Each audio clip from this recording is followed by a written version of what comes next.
Joining us right now, Texans Radio General Manager Nick Caserio. Nick, great to see you. How you doing? Morning, fellas. Good. Yeah, doing well. Let's talk about Whitney Mercilus here, no longer a Texan in his 10th year and been with the team a long time. I know these decisions are difficult. Can you go over what led into this? Yeah, sure. Anytime you make decisions, there's a lot of thought process that goes into it. I would say in this particular situation, like every player, just try to evaluate where we are and then ultimately just make the decision that we feel is best for the organization. I know there's a lot of respect and admiration for Whitney, what he's done for this organization. He's meant a lot to a lot of people, done a lot of great things on the field and in the community, had a lot of great relationships with a number of different people and different teammates. So anytime you do something like this, it's always difficult, but ultimately we have to make a decision and we have to move forward. And if you look at it just from where we are today, gives some other players maybe another opportunity to go out there and play and perform. We've had some players early in the season, JG, D-Walk, Jacob Martin, some other guys. Charles has played a little bit earlier. So it just presents opportunities for some other players. So, the door is open right now. Nick, how tough is that as a GM? The business of football intersects at a place where you've got just a pure ambassador to the community of Houston. And I'm just using that as one example, but how tough is that when the business of football sort of intersects with the game of football for you having to make a decision? Sure, it's always difficult. The reality is football is a people business, so you invest a lot of time, and a lot of people put a lot of time, a lot of hard work into putting the product on the field. So it's a lot of players throughout the course of their careers end up at different teams, end up at different places. So it's just part of the process. You try to do it in a respectful way and just realize that it not only affects the player, but there's a lot of other people on the periphery that are impacted as well. So just try to be respectful, try to be honest, and try to do the right thing by everybody involved and ultimately make a decision and then move forward.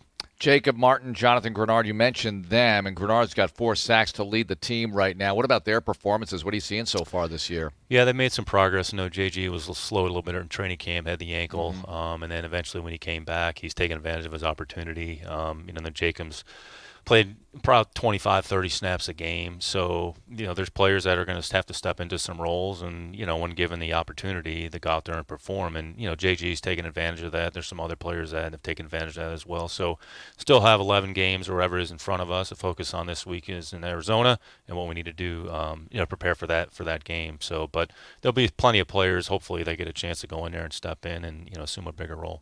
Offensive line seems to be the epitome of that. Without Laramie, without Justin, without Marcus, you have guys step up. Give up 2 sacks. I don't know if one of them I could put on the offensive line. They run for 120. Team runs for 124 yards.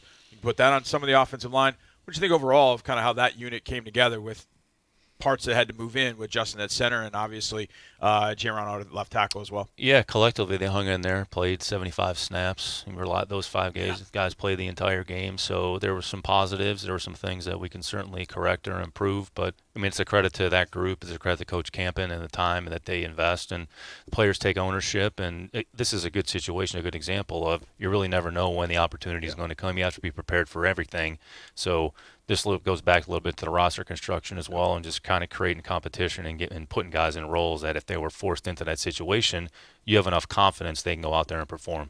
Nick, another move this week. Andre Roberts no longer with the team, and we know you have some other return guys who can do a good job there, but you saw a bunch of him. Can you explain that decision for us? Yeah, different but similar to Whitney in some respects. So you just look at the totality of where we are and everything that's gone on to this point, and we just felt right now that was the best thing for us. Like you mentioned, Marc, there'll be other players that will have to assume those duties and responsibilities. We saw a little bit of that in the preseason. Whether or not that actually manifests itself in the same way, shape, or form here moving forward, we'll go out there and practice tomorrow and see how that works. So really, to John's point, it's never easy. It's about people. It's about relationships. You invest a lot of time, a lot of energy. Ultimately, we just felt, we did what we felt was best for our team, and that's always what the focus is going to be today, tomorrow, a month from now, 2 months from now, a year from now. In 2017, you had Brandin Cooks up in New England when you were with the Patriots. Now you got him here in 2021 with the Texans. How have you seen him grow in those 4 years? Because as we watch him, we're like, hey, this guy ranks up there with one of the top receivers we've seen as a Texan. What have you seen in those 4 years from when you saw him in 2017 to where he is now in 2021? It's a great question because anytime you're with a player, you're looking at it at that particular point in time, and then having the good fortune, I guess, if you will, to be with Brandin however many years down the road. He's definitely improved, and I think it's a testament, a credit to the amount of work and the time that he puts into his craft and improving in some areas. One thing even going back to the spring when I saw him move around, it's like, well, this looks like a different player. Yeah. And it's not that he's a different player, but he's grown. And the one thing about him, wherever he's been a consistent player. Whether it was New Orleans, whether it was Los Angeles, he had, I want to say, it was right around 1,000 yards or so for us there in New England at the time. And he's been a very consistent player year after year after year. And he takes a lot of pride in what he does, and he puts a lot of work. And when you put the work in and then it translates over into production on the field, you see it's a pretty good formula. So he's the epitome of what you want in a professional, and the amount of time and effort that he puts into it. We're fortunate we have a lot of other players that kind of have that same sort of mindset, but really it's a tribute to Brandin in the work and the effort that he puts in, and his skill level, which is pretty significant. Yeah, he seems to be the kind of guy you want other guys to look at and say, I want to be like him. What's he doing? And this might be a good question for coaches too, but for you, Nick, it's hard to figure out who those guys might be or what the effect might be, and the guys that might take to that, right, to be inspired by that and model their games after that. It's a very organic process, because you don't take said player and say, this guy is going to show everybody what to do and how to do it. But leadership is a lot of time about action, and action is about performance, and action is about how do you approach your training, how do you approach your recovery, how do you approach your practice. So if you're a player and you see those attributes, you sort of make mental note, and then you might go up to him and say, hey, John, what is it that you do in this situation that helps you to recover? Okay, whether or not you can actually implement that in the same way, shape, or form as the other player does, but it's really more information gathering. So that's how I would say players develop relationships with people, how people in leadership roles, if you will, are able to take that information and disseminate it to their teammates. So it's a very organic process. You're really not sure how it's going to come to fruition. You sort of have to let it take shape. And when you put a team together on a year-to-year basis, you sort of in your mind think it's going to go a certain way, but it might not go that way. So you kind of have to let the process play itself out. Speaking of process, this week, and I know everything's a week-to-week process. Like, I get it. Preparing for Indianapolis is different from Arizona, is different from Buffalo. But Indianapolis you see twice a year, and we've seen them for however long. But, Buffalo we just saw a couple years ago. Cleveland we saw last year. You see teams every so often in the AFC. But all of a sudden you take on an NFC team, and we haven't seen it for 4 years, and it's completely different in 4 years. And you're facing, especially an offense that's kind of unique with what Cliff does, and you throw on top of that, you got a quarterback that does things that a lot of other teams don't do, complicating the process. How tough does all of that make getting ready for Arizona this week? Yeah, with the way the schedules work, you see there's some teams you're going to see once every 4 years. So what happened 4 years ago could be a lot different, or it could be similar. I would say in this particular situation, they're a lot different team in a number of different ways, the way you articulated. So I think what you have to do is you have to invest the time, and you have to actually put in the work and understand who the players are, how they play, what's the philosophy from his coaching staff standpoint, understand Cliff from an offensive standpoint, understand Vance Joseph, what he does on defense, what's his thought process, what's Jeff Rodgers' mindset in the kicking game, and then you overlay that with the players that they have on the roster in their particular roles. I think the one operative word, or the word that's appropriate to this team, is explosive. So regardless if you look at them offensively, you look at them defensively in a kicking game, they have explosive players all over the field. So you have to understand that going in, and then you have to play a certain way if you want to give yourself a chance to ultimately have a positive result on Sunday.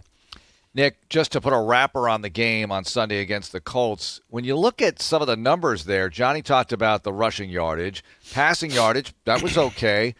Didn't score, didn't move the ball into the end zone, but you moved it between the 20s. So is that encouraging? How do you assess that moving out of the game? I know you don't want to turn the ball over, and that really hurt you. Sure. You try to look at the game in totality and try to take the positives and figure out what are some of the things that we actually did well, what are some of the areas that we can do a little bit better. Ultimately, the game is about points, so scoring points and trying to figure out a way to score points and keep points off the board. That's the most important thing. So really, that game was kind of a microcosm of how things have gone in pockets at different points of time. We've had some success, and other times it hasn't, worked out the way that we all have hoped or would have wished on a week-to-week basis. So from a team standpoint, a few of the players had mentioned that, and Coach Culley talked about just overall consistency on a snap-to-snap, down-to-down basis, and the overall hopefully will help the overall execution of what we're trying to do in all three phases. I know there were some players that did get back, including Nico Collins, rookie. Saw him in Cleveland. Unfortunately, got hurt on that long catch and run on the first play. He gets back. he looked like he just fit hand in glove when he came back. What did you think of Nico, the rookie? Yeah, played 40-some snaps, so it's good to have him. Anytime you get players that haven't played in a little bit back on the field, it's always a good thing for your team. So Nico took advantage of some opportunities, had the third down conversion, had the pop pass, some tight coverage. So he's worked hard. He's got a great attitude, shows up each day. He's ready to work. And he prepared himself to go in and actually play because anytime you're off the roster on injured reserve, you can kind of go off into sort of a wayward area if you're not careful.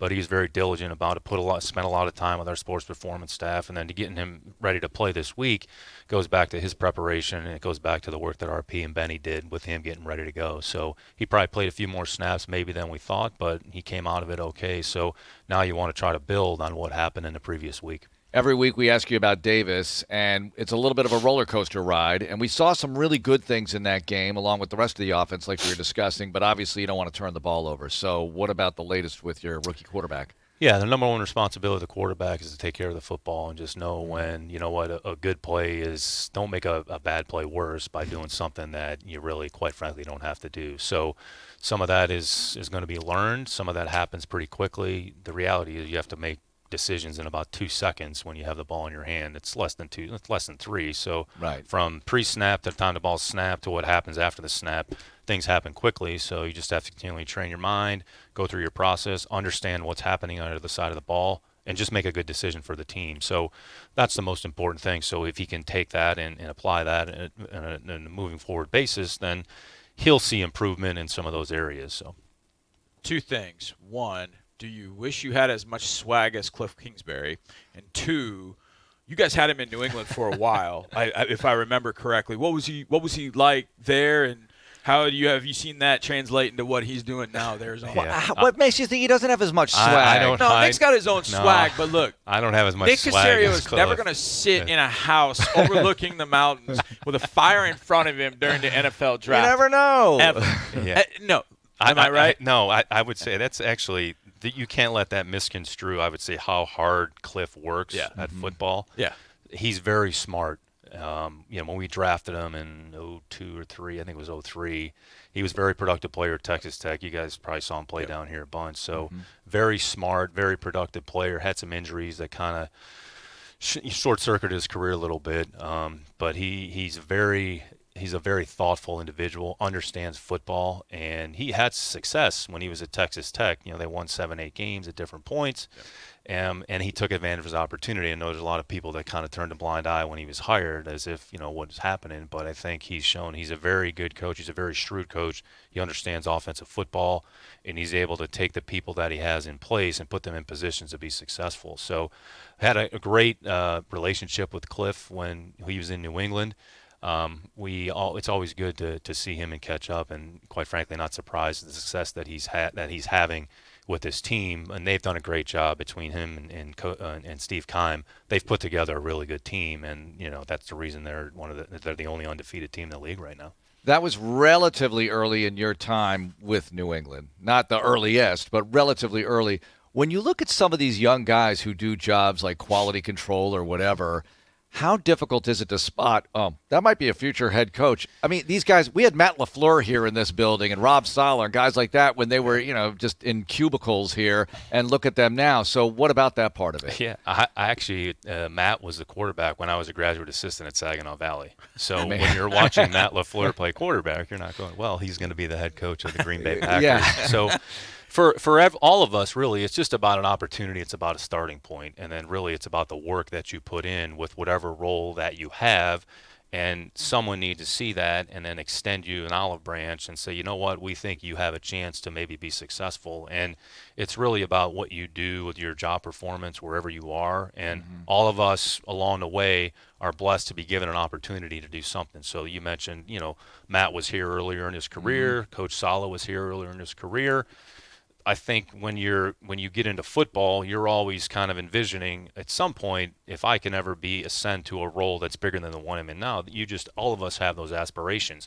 You try not to put a timetable on it, and you just try to apply yourself day in and day out and just really work. The most important thing I think all of us just need to keep in mind is it's all about work. So if you focus on the work and you put out a good product, the rest of it will take care of itself. So I'd say Cliff is a good example of that. Goes from third string quarterback or practice squad quarterback to started his coaching career, got an opportunity. He was actually here at the University of Houston, right, as a part of, I think, Coach Sumlin. Yeah, Coach Sumlin's staff. So, Holgerson matter of fact, when Cliff was coaching here, I did a campus visit when I think Keenum was the quarterback. I think they had Case, and along the way they had Kevin Cobb as well. So there's a lot of good players. So you never realize, okay, well, guy's coaching quarterbacks at the University of Houston, he's going to end up as the head coach of the Arizona Cardinals. Nobody really thinks that. In your mind, you're hoping that happens, but that's really not how it works. So I think in the end, you're just fortunate and blessed to have the opportunity that's presented to you, and just try to take advantage of that while you're there. A guy that was also in this building was Vance Joseph. Now is defense coordinator there with Arizona. You talk about explosive players offensively.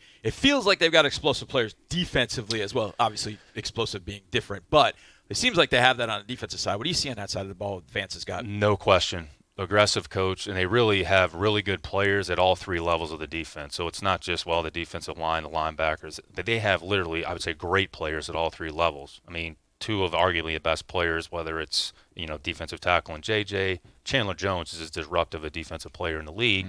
One guy that probably is a little bit underrated, but is a really good football player is Hicks. So he's very consistent, very instinctive, very productive. They drafted Simmons last year, kind of was a hybrid role. He's big and fast. They drafted Collins in the first round this year. And then you go to the secondary, and you got the Tasmanian Devil playing back there in Budda Baker. I mean, 5'9", 190 pounds, but he plays like he's 225 pounds. So they challenge you in a lot of different areas, and Vance's mentality is to play very aggressively. So it's a combination of coverage, it's a combination of blitz, but they play with, I'd say, an attacking mentality, an attacking mindset, and you have to be cognizant of where their players are because they can wreck the game, any handful of them, on one single play. I've got one more for you. The Tasmanian Devil quality, which is my own term. Okay, well, you said Tasmanian Devil. I'm using that for draft coverage. No, but I think there is a quality, right? You must see some guys in college who have that, and it might not necessarily translate because maybe they just can't do it at this level. But that's a special quality to have, right? Where you just relentless energy all over the place. You can't teach that. So it's an innate quality. And then when you overlay that with a physical skill or characteristic, which I would say when you see Budda play, he just it speaks to you and just jumps off the film. And he was that way at the University of Washington, which they've had a lot of good football players in the secondary. I mean, Murphy, their starting corner, second year. University of Washington, really productive, really instinctive player, good ball skills there. Same secondary as Budda. Budda played nickel corner, actually. He was a slot corner. He played more slot corner than he did safety, so drafted to play safety.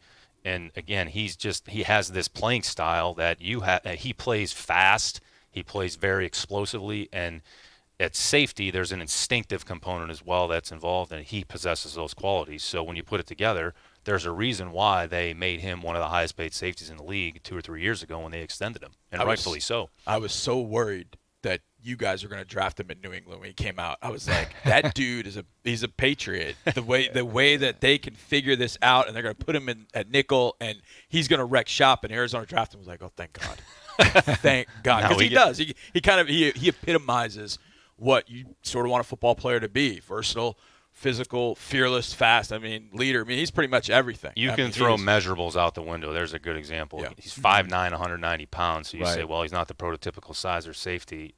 Who cares? This guy's a phenomenal football player, and that's the truth. All right, Nick, thanks so much for the time. Good luck this week. Thanks, guys. Appreciate it. Take care.